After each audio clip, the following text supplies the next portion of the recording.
Hi, my name's Tash Frost, and to sponsor me for the MS Readathon, just come to readwithtash.com. Bye! I don't mind at all, said Emily.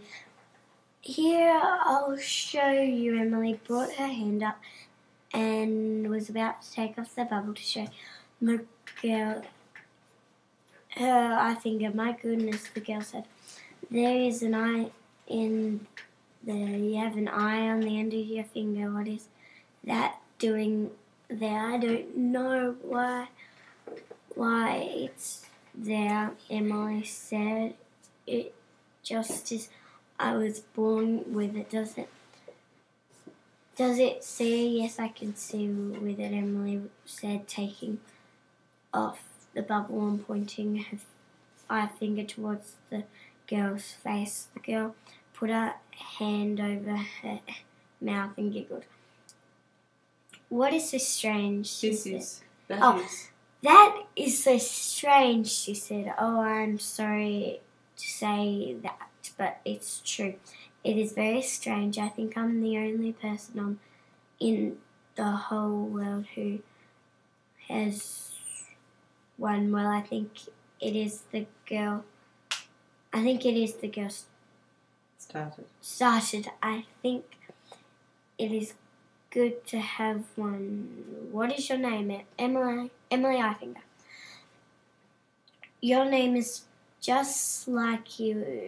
It is Eyefinger, and you have an eye on the end of your finger, the girl said with a giggle. Yes, said Emily, and what's your name? My name is Eunice. What? But call me Una. Does Eunice mean anything? My father told me that it means brave, but I think it just means UAC. But you live here, Emily asked. Yes, in the village. It is just over there, the girl said, pointing. My family used to live on Eulavianua Lola. But it made us leave. Where is it, Emily asked. There, Una said, pointing to the volcano. It means Black Mountain. Hot rock came out, and everyone had to come here. That was a very long time ago when my grandfather and grandmother were little. Come, I will show you some beautiful shells. For the next few days, Emily and Una swam together and played together. They paddled a small canoe around the reef. Una showed Emily how to make a palm leaf into a hat, and she even showed her how to tie her ankles together to climb a coconut palm. But this made Emily's parents a little nervous, but they didn't say anything because the palm Emily climbed hung out over the sea. If Emily fell, she would land in the water. Una showed Emily all around the village where her family lived.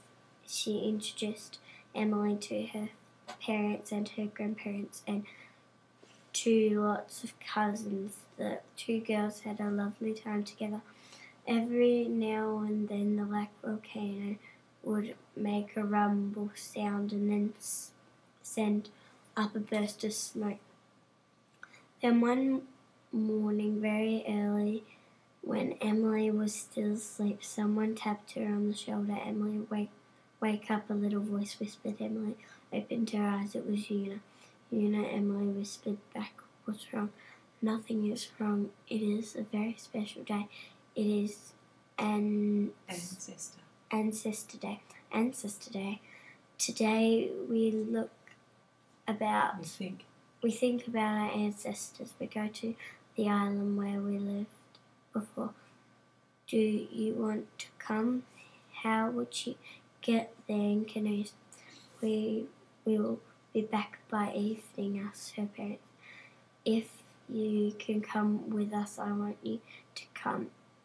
Well, we'll have a picnic. It will be fun. Sure, let me ask my parents.